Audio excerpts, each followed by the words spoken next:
ISBM TV news में आज की बड़ी 10 खबरें। लेबनान के सशस्त्र संगठन हिजबुल्लाह ने ईरान के सर्वोच्च नेता की हत्या के बाद अमेरिका और इजरायल का सामना करने का वादा किया है।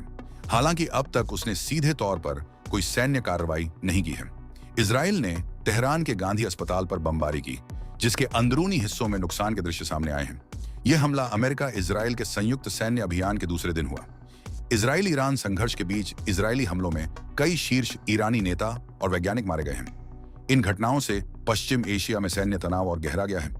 ईरान ने खाड़ी क्षेत्र में अमेरिकी ठिकानों को निशाना बनाते हुए दुबई, दोहा और मनामा में धमाकों को अंजाम दिया। जवाबी हमलों के दूसरे दिन क्षेत्र में व्यापक युद्ध की आशंका बढ़ गई है।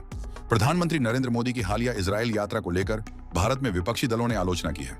उनका कहना है कि इस दौरे से इजरायल को परोक्ष समर्थन का संदेश गया।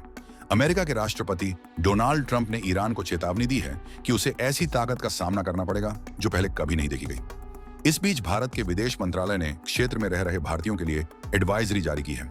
इजरायल और अमेरिका के साथ जारी संघर्ष में ईरान विभिन्न मिसाइलों और ड्रोन क्षमताओं का उपयोग कर रहा है।